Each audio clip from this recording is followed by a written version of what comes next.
Hey guys, it's Becky. I'm going to see if I can walk you through a few things on Fat Secret to help everybody be able to stay on track with that. First of all, you're looking at my iPad here. The icon for Fat Secret on the mobile app is right here. It's got this keyhole. So I'm going to select that, and it takes me to my home view of my food log. I'm going to click on tomorrow, and I'm going to start planning some of my food for tomorrow. So first thing, I select the plus signal, the plus sign on food, and this gives me 4 meal slots: breakfast, lunch, dinner, and snacks. I eat more times than that in a day, so I will usually log more than one thing into my snacks. So for breakfast, I usually make myself an oatmeal dish, and when I select the breakfast option, it pulls up several different choices. Recently eaten foods. You can see here that the longer you work with this app, the more options it gives you. So things that I've recently eaten for breakfast are all listed right here. Then it also keeps track of the things I eat the most for breakfast. So I can look through both of those menus to find things that I eat often or that I ate frequently. Now, for my breakfast, I actually have some saved meals. So I have a high protein hot oatmeal that I make myself in the morning, and I've saved it in my saved meals. So the nice thing is, it's this high protein hot cereal. All I have to do is go into my saved meals and select the high protein hot cereal, add selected, and it puts all of those ingredients into my breakfast for tomorrow. There they are. So to save a meal, you first have to select each of the individual ingredients. So you can go to your search items screen if you don't have much in your food log yet, and then I can click right on here and I can look for things such as egg whites. So I'm going to type in egg whites. Go with the simplest. Usually the first option in the food log is the one that's that's been programmed by the Fat Secret team. Other options here can often be things that have been recorded either by members like ourselves or food manufacturers. So for accuracy's sake, choose the first option whenever possible. I pull up an egg white. I use about a 1/4 cup of egg whites to make my hot cereal. So to get this amount to be correct, I'm going to select this option to change the serving size. So if I'm using a 1/4 cup, then I change my serving size to cups. I'm going to change to a 1/4 cup, and then it's going to give me the breakdown for a 1/4 cup of egg whites. So I can see, even before I log it in, if it's the amount of protein that I actually need. I can compare this side by side to my actual menu breakdown. All right, so if that's correct, then I can add selected, and it'll save it into my menu. Once I have found each of the foods, then I can copy them to a saved meal.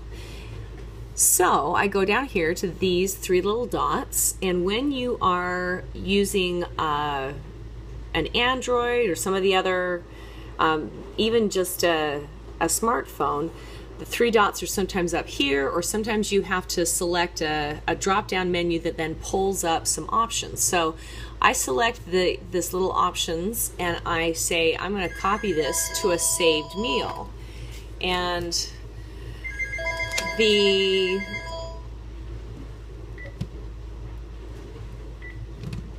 breakfast 5 foods is the only thing that I've entered so far, so I'm going to pull that up and select the option, and select obviously breakfast because it's the only one that I have, and then I'm going to name it. You have a couple of things that you can do here. So I've named a lot of my foods just what they are, but if you're trying to change your macronutrients every single week, then you could possibly name this according to the numbers to the actual macros in the meal. Then it makes it easy to see when you're looking things up. So I could actually say, see, looking at my macronutrients over here, I could say, well, this meal is meal 1. So this is my first non-workout meal of the day. So I'm going to say, okay. Then I'm going to say I want it available for any time I eat it in case my meal 1 ends up being later because I work out first. Okay. Then here in meal 1, I'm also going to call it, it's got 4 grams of fat, 16 grams of carbs, 18 grams of protein. So I'm going to actually just put that. So I'll put 4 fat / 16 carbs / and 17 protein. Okay, I can put a description here if I want. So I can say this is my hot cereal.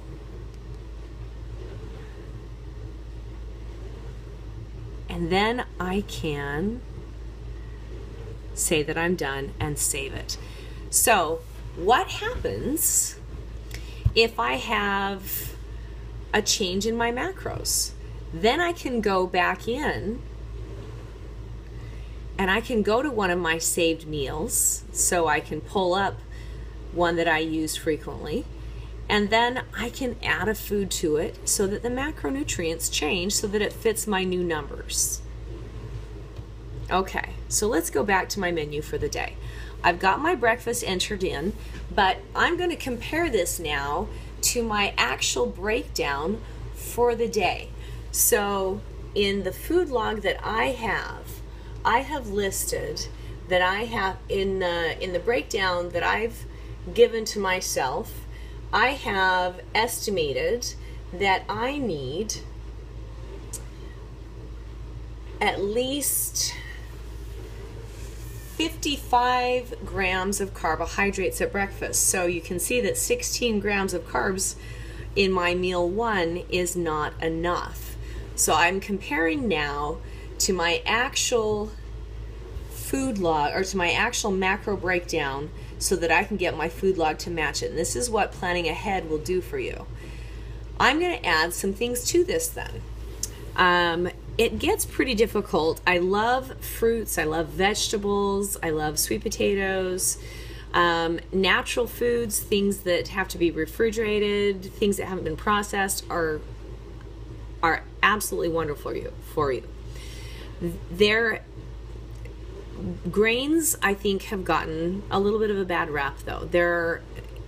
Especially when your carbohydrates start to get up there, it's helpful to have extra grains, to add some grains to your menus, because they're higher in carbohydrates and it's easier to reach your numbers without so much volume that you feel sick to your stomach or bloated. Also, higher carb foods don't add as much fiber at the time, and as I've mentioned to you guys, too much fiber at once can actually cause some gastric distress. So to add some additional carbohydrates to my day, then I am going to use Bob's Red Mill gluten-free muesli. So in my search for food, let's see if I can pull it up in my recently eaten breakfast options. So I'm going to come here, there it is, gluten-free muesli, Bob's Red Mill. So I'll select this, and I need to get to about, I'm going to try to get to 55 grams of carbohydrates for my meal. The muesli, if I have 2 times their serving size, which is a 1/4 cup, or 58 grams, so this is nice because you can weigh it. So if one serving size is 29 grams, then I can just double that, and then I can put that in to my menu. So let's see, once I add the gluten-free muesli, look, that puts me at 54, and I was shooting for 55 grams. Okay, I have set myself up to have about 25 grams of protein at a time and also 10 grams of fat in my non-workout meals. So this works very well for me. I can now, even though the hot oatmeal is a saved meal, If I want to now add the muesli to it just so that I can just pop it in every day this week, I can save this as a new meal and list the macros just like I showed you guys how to do. So for now, I know that my breakfast is going to work for me. What about my pre and post workout meals?